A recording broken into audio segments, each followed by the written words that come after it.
우리 지역의 이슈 콕 짚어봅니다. 헬로 이슈 토크. 지역의 이슈를 콕 짚어드립니다. 헬로 이슈 토크를 시작합니다. 포항 지진이 자연 지진이 아니라는 정부 발표가 있은 후에 국가 책임론과 또 손해배상 줄소송까지 파장이 크게 일고 있습니다. 이 시간에는 이 문제 꼼꼼히 짚어보겠습니다. 기화서 경안신학대학원대학교 커뮤니티 정책학과 교수 또 엄재진 매일신문 경북본사 취재부장과 함께 하겠습니다. 안녕하십니까? 안녕하십니까? 안녕하십니까? 네. 2017년 11월 발생한 규모 5.4의 포항 지진. 그동안 뭐 자연 지진이냐, 촉발 지진이냐 말이 많았는데 인근 지역의 지열 발전에 의해서 촉발됐다라는 지금 최종 연구 결과가 나왔습니다. 일단 그 내용부터 좀 짚어주시죠. 우리 엄 부장님이 좀 짚어주시죠. 제가 네. 짚어드리겠습니다. 20일 그 포항지진 정부조사연구단이 네. 한국기자협회 프레스센터에서 네. 기자회견을 열었습니다. 네. 그래서 결론적으로 말씀드리면은 포항지진은 인근 포항지질연구소의 영향을 받은 네. 촉발 지진이다. 그렇죠. 이렇게 발표를 했습니다. 이 촉발 지진이라는 것은 지열 발전소의 어떤 발전 과정에서 어떤 그 네. 지진을 발생하도록 영향을 미쳤다라는 겁니다. 예. 이 발표로 사실 자연 지진이 아니다. 그래서 인재라는 사실이 드러나면서 앞으로 예. 많은 논란이 될 것 같습니다. 네. 이 지열 발전소에는 이제 그 파이프라인 이제 지열공을 두 개를 이제 땅속 4km까지 뚫는데요. 뚫어서 이제 고압의 물을 이제 주입하게 되죠. 주입하고 네. 그 과정에서 이제 조금씩의 어떤 균열들이 생길 거예요. 네. 그 이제 균열들이 이제 땅 속에 있었던 단층으로 영향을 미쳐서 예. 이게 지진으로 촉발된 겁니다. 사실 그동안 이제 그 밑에 이제 단층들이 예. 굉장히 이제 그 활성하려는 어떤 힘과 네. 막으려는 힘이 임계 응력이 굉장히 팽팽히 이제 균형을 네. 맞춰 있었는데 네. 지열 발전에서 이제 쏘아하는 고압의 어떤 물의 어떤 지진 그 영향이 이게 본진으로 연결되는 어떤 그런 어떤 결과를 낳았습니다. 네. 정부조사연구단은 사실 국내조사단과 해외조사위원회로 구성되는데요. 이날 예. 이제 그 양측의 어떤 독립적인 연구를 종합적으로 해서 발표를 했습니다. 그렇군요. 네. 그리고 정부는 지난 3월부터 이제 조사연구단을 구성해서 1년간 연구를 해왔습니다. 예. 사실 포항 지진 발생 이후에 그 국내 지질학계 쪽에서도 지열 발전소의 영향이 크다라는 어떤 그 연구 결과들이 속속 나왔었죠. 예. 네. 부산대 고려대 이진환 교수와 이제 부산대 김광희 교수가 예. 대표적인 학자들인데요. 이분들은 이제 사실 지열 발전소를 건립하는 과정에서 여러 가지 미소 지진, 작은 지진들이 일어났던 부분들, 예. 그다음에 흙탕물이 튀어 올라왔던 부분들 이런 것들을 통해서 네. 밑에 단층이 있었고 충분히 막을 수 있었던 어떤 지진이다라는 것들을 이제 국제하수지 사이언스지에 이제 게재하기도 했습니다. 네. 그래요. 지금 뭐 그동안 저 지진 직후부터 계속 이 문제는 제기가 되어 왔습니다. 근데 정부가 이제 발표를 한 것이고요. 말씀해 주신 대로 해외에서도 해외 조사위원들도 따로 조사를 한 것이고 또 국내 조사단도 조사를 해서 이게 종합된 결과를 발표했는데 이제 공통된 부분들을 이제 의견을 같이 했다는 얘기잖아요. 근데 지금 그렇다면 이 시점에서 지역발전소는 뭐고 어떤 곳이고 어떤 역할을 하고 또 왜 어떤 배경에서 포항에 지어지게 된 건지 그래서 왜 포항 시민들이 피해를 입게 됐는지 그 배경을 좀 설명해 주실까요? 네. 네, 먼저 앞서 잠시 우리 연부장께서 얘기 있었습니다만 지열발전소라고 하면 두 개의 관정을 뚫어서 한쪽에 물을 투입하고 네. 그리고 또 한쪽으로 배출된 수증기로 터빈을 돌려서 네. 전기를 생산하는 맞아요. 방식인데요. 네. 우리 포항 지열발전소도 마찬가지입니다.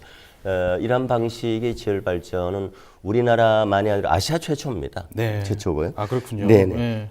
이번에 논란의 중심이라는 포항 지열발전소는 2010년도에 이제 이명박 정권 MB 정권 때 네. 국가 신재생 에너지 개발 사업의 일환, 상당 국가 프로젝트입니다. 그렇군요. 네. 그렇게 해서 이제 시작이 되어서 주식회사 넥스지오라고 하는 이제 민간 기업이 이제 이 주관사가 되었습니다. 네. 그런데 이 민간 기업만이 아니고 공동 주관입니다. 국책기관인 한국지질자원연구원 예. 그리고 한국에너지기술평가원 그리고 서울대학교 예. 이런 국책기관들이 공동으로 시작을 한 프로젝트입니다. 네. 이렇게 해서 이제 4,000m 이상의 이제 그 깊이를 뚫어서 작업을 진행하는 가운데에서 이제 단청대에 영향을 미쳤다라고 네. 하는 것이죠. 예. 그 다음에는 이제 이 박근혜 정부 들어서서 2015년 12월 달에 이제 그 관정에 이제 물 투입을 끝냈고 네, 네. 2016년 11월 달에 이제 그 수증기로 이제 물을 빼내는 작업, 이제 소위 말해 이제 유체 주입이라고 이제 전문적으로 표현을 합니다만 네. 이러한 과정 속에서 진행되어 네. 왔는데 정부에서는 또 무려 185억이나 투입된 네. 큰 프로젝트입니다. 네, 그래요. 지금 말씀해 주신 대로 2010년도에 MB 정권 때 검토해서 신재생 에너지 활성화하겠다고 시작이 됐고 박근혜 정부 때도 이어서 쭉 해왔던 것인데 이게 취지는 좋았어요. 시작은 좋았는데 이게 제대로 된 지질 조사라는 이런 게 이루어졌나 지금 이제 의문이 제기되고 있습니다. 포항 지열발전소 처음 물을 주입한 건 2016년 12월이라고 합니다. 당시에 두 차례 주입 직후에 이거 많이 알려져 있습니다만 2.2의 지진 또 2.3 규모의 지진이 발생을 했었고요. 이후에도 물을 주입할 때마다 지진이 잇따라서 뭐 다 알려진 통계입니다. 2년 동안 이어진 작은 지진들, 미소 지진이 63차례나 된다고 지금 밝혀져 있습니다. 때문에 이때 그 물 주입을 좀 중단하고 곧바로 단층 조사를 좀 실시했어야 되는 거 아니냐, 그때 했어야 되는 거 아니냐 이런 목소리가 지금 굉장히 높아지고 있거든요. 그렇다면 지금 이런 상황을 되짚어 보면 포항 지진은 종합적으로 인재라고 표현해도 되겠습니까? 어떻습니까? 그렇습니다. 뭐 정부 조사 연구단의 발표도 사실 뭐 인재로 이제 네. 결론이 난 것 같습니다. 그래서 실제로 이제 2006년도에 스위스 바젤에서도 3.4 규모의 이제 지진이 일어났는데 네. 스위스 정부에서는 바로 이제 인근에 있는 지열 발전소 운영을 중단을 했죠. 중단했나요? 예. 바로 중단했나요? 바로 중단했습니다. 네, 그렇군요. 바로 중단하고 예. 지금 10년 이상이 지났지만은 지금까지도 이제 채워졌던 물을 조금씩 빼내는 어떤 지금까지도 조금씩 빼는군요. 네. 조금씩 한꺼번에 빼내면 또 이제 무리가 또 가니까. 문제가 생겨서 네. 그런 계속하고 있습니다. 그렇군요. 그런 사례가 있는데도 불구하고 이제 포항 경우에는 아까 앞서 말씀하셨듯이 여러 가지 어떤 지질 조사라든지 면밀한 검토를 하지 않은 상태에서 이제 예. 2015년 11월부터 이제 일을 시작하기 했습니다. 시출을 네. 했고 네. 고압의 물을 엄청난 이제 한 1만 3천 톤 정도의 물을 주입을 하고 예. 또 한 7천 톤 정도를 물을 빼내는 과정에서 예. 앞서 언급하셨듯이 63차례의 어떤 미소 지진, 작은 지진들이 일어났다는 얘기입니다. 네. 그리고 2.0 이상이 6차례 되고 또 3.0 이상이 또 한 차례 발생했거든요. 이런 것들이 이제 실제로 단층에 점점 가까이 다가가면서 네. 결국에는 이제 2017년 11월 15일 규모 5.4의 본진을 발생하게 만든 어떤 원인입니다. 그래서 본진의 앞에서는 또 6차례도 지진이 일어났다고 그래요. 그래서 결국에는 이명박 정부에서 청정 에너지를 포방한 어떤 포항 지열 발전소를 건립을 했는데 이게 실제로 엄청난 어떤 인재로 돌아온 어떤 결과를 낳게 됐습니다. 당초 예산은 이제 351억 원이 들어갔고요. 지열 발전 제조에서 이 중에 이제 정부 예산은 185억 원이 들어갔습니다. 네. 나머지는 이제 민간 기업인 넥스 지오가 이제 부담을 하게 됐고요.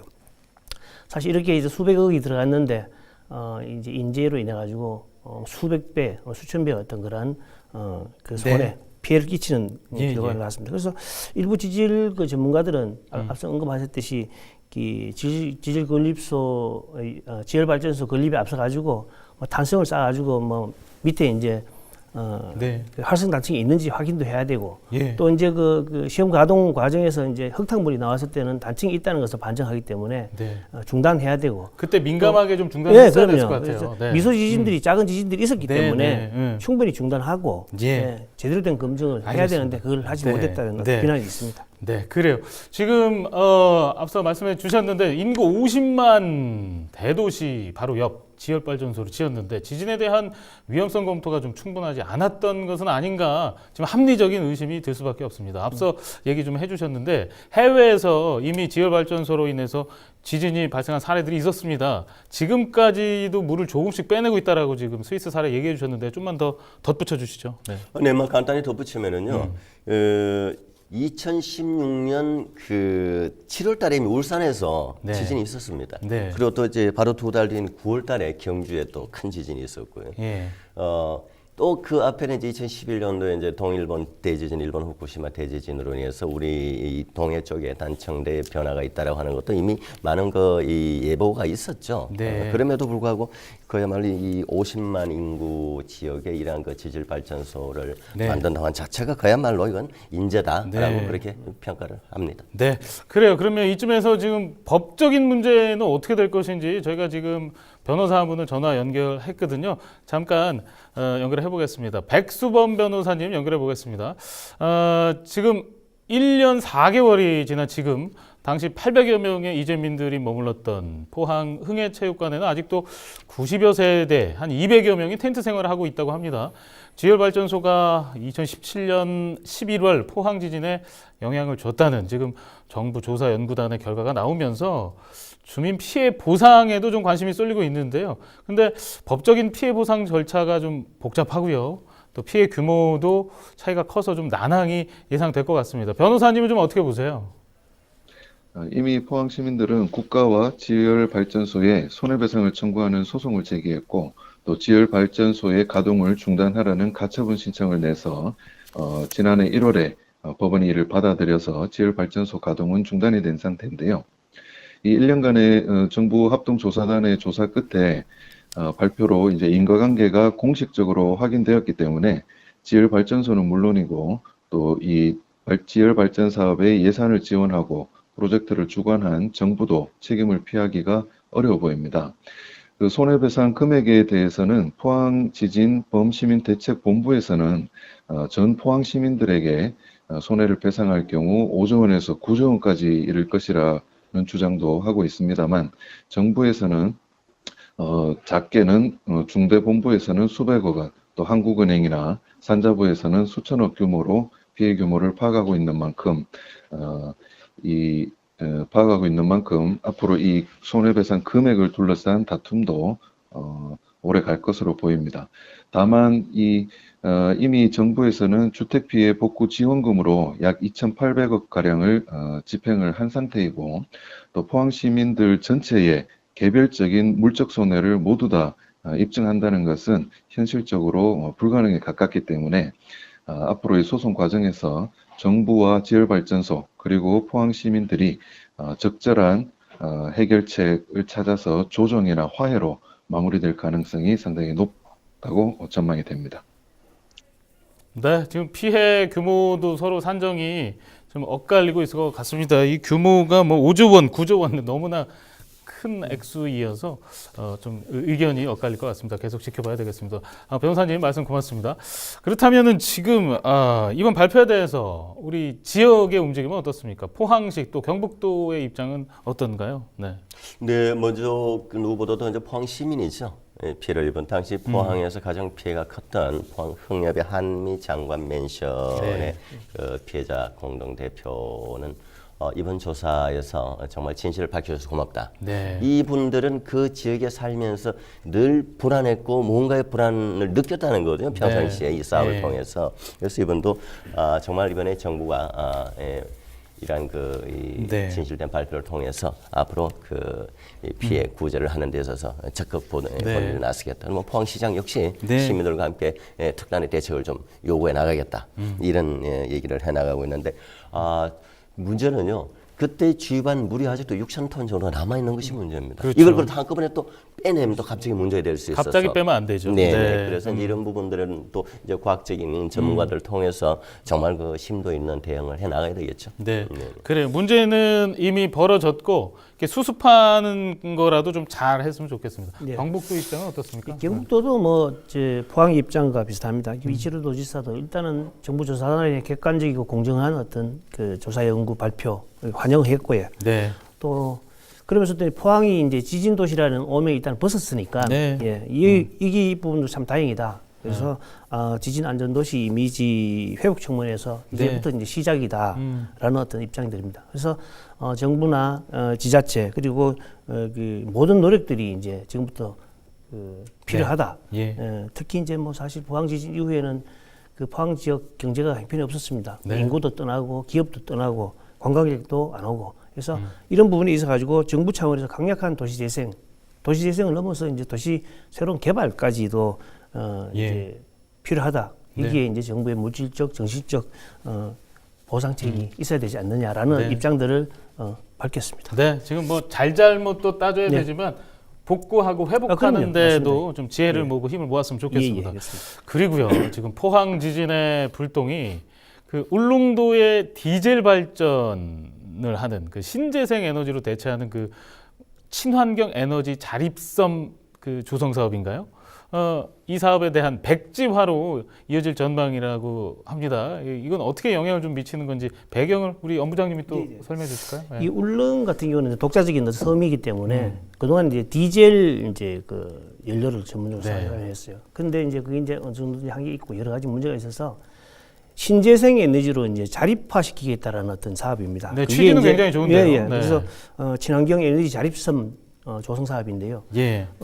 그 친환경 에너지가 보면 대부분 보면 이제 뭐 풍력, 네. 소수력, 태양광 네. 이렇게 있는데 이 중에 87%가 지열을 활용한 그렇군요. 사업이기 때문에 대부분이 지열이네요, 예. 그럼. 예. 그래서 이미 이제 포항 지진 이후에 지열 발전소에 어떤 영향이 있다라는 어떤 학계 연구가 나온 이후 예. 경북도에서는 이 이제 지열 발전에 대한 어떤 주민들의 수용성 여부 등을 이제 걱정을 해서 네. 이미 백지화를 해야 된다는 어떤 그런 가능성들을 조금씩 이제 가져왔었습니다. 그렇군요. 근데 결국에는 이제 네. 결론이 이렇게 남으로 인해 가지고 네. 사실 백지화를 이제 선언을 했고요. 네. 이제 뭐 특수 목적법인 이제 한국전력하고 이제 LG CNS가 이제 이사회를 열고 예. 뭐 여러 가지 이제 뭐 주민들 반응이라든지 정부의 발표를 근거로 해서 이제 그 결론을 내겠다 했는데 네. 역시도 아마 백지화 단계로 가지 않겠느냐. 그럴 가능성이 높겠네요. 네. 그래서 이제 앞으로 이제 이사회 열리고 이제 법인을 해제하는 과정이 한 6개월 정도 걸리는데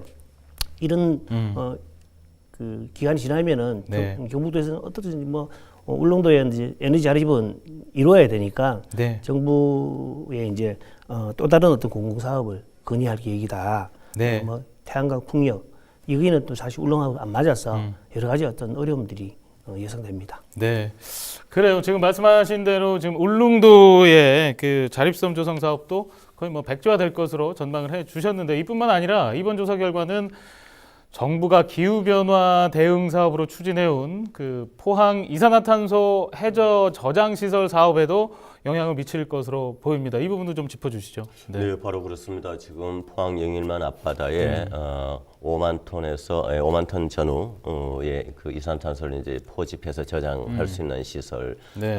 사업도 지금 잠정 중단 상태죠. 그렇군요. 국가 사회적으로 사실 이 신재생 에너지를 개발해야 된다는 뭐 이건 공통 과제입니다. 네. 뭐 부정할 수는 없는 거죠. 근데 이런 부분들이 이번 기회를 통해서 이제 잠정 중단되거나 이제 또 스톱이 되는 네. 이런 부분은 참 안타깝고 여기서 하나 좀 저는 첨언하고 싶은 것이 이런 연구 개발 사업 포기하면 안 됩니다. 해야 됩니다. 네. 그러나 우리가 전기 전자 산업의 경우에는 굉장히 우리의 어떤 그 우리 국민적 빨리빨리의 속성이 네. 잘 적응이 되어서 네. 뭐 일본을 넘어서는 이런 네. 또 긍정적 부분도 있지만 근데 이러한 이 생명과 이 안전에 영향을 미치는 이런 부분은 빨리빨리가 다가 아니고 네. 좀 정말 그 이 심도 있는 연구 시간이 좀 걸리더라도 네, 좀 네. 완만하게 갔으면 좋겠다라는 네. 생각이 듭니다. 알겠습니다. 네. 이런 경우에는 속전속결로 가면 안 될 것 같습니다. 네. 네. 마지막으로 시간이 많이 됐는데요. 일각에서는 정부 조사 연구단의 그 증거가 아직 좀 충분하지 않은 거 아니냐 이런 목소리도 나오긴 합니다. 이 부분 좀 끝으로 좀 짚어주실까요? 예, 그렇습니다. 이제 그 21년 정부 조사 연구에서도 이번에 촉발 지진이라고 이렇게 네. 표현을 했습니다.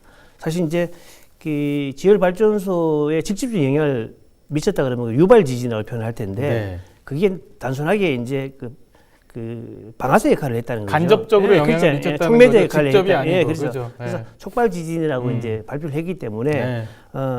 100% 이제 그 지열 발전소의 어떤 그런 영향이 아니다라는 얘기입니다. 그래서 앞으로 이제 배상 문제, 책임 문제에서 논란이 네. 좀 될 겁니다. 근데 네. 특히 이제 조사연구단 활동이 이제 끝났지 않습니까? 더 이상 예. 연구를 안 하니까 이걸로 이제 학계에 보고를 하고 정부에 이제 공식 입장이 될 텐데, 네. 이번 이게 조사연구가 앞으로 이제 그 지금 현재 문재인 정부가 추진하는 신재생 에너지 사업, 뭐 예. 탈원전 여러 가지 신재생 에너지 사업에 대한 전면적인 어떤 네. 수정 작업도 필요하지 않느냐. 네. 지금까지는 굉장히 빠르게 조사가 했는데 조금 완만하게 말씀 네. 기교에서 말했죠. 완만하게 네. 정부 이제 정책을 수립하는 게 좋지 않겠나 알겠습니다. 생각됩니다. 네. 그래요. 큰 틀에서 좀 재점검을 해야 되겠습니다. 포항 지진이 지열발전소의 물 주입에 의한 것이라는 주장은 지진 발생 직후부터 강하게 제기됐지만 지금까지 정부는 좀 미온적으로 대처해서 논란을 좀 키워온 것은 아닌가 그런 생각도 듭니다. 결국에 포항 지진은 인재로 드러나고 있습니다. 포항 지열발전소가 이명박 정부 시절 국책사업으로 추진된 만큼 정부가 종합적인 피해 보상 대책을 새롭게 수립해야 한다는 그런 목소리에 더욱더 귀를 기울여야 되겠습니다. 오늘 두 분 자리해 주셔서 고맙습니다. 네, 고맙습니다.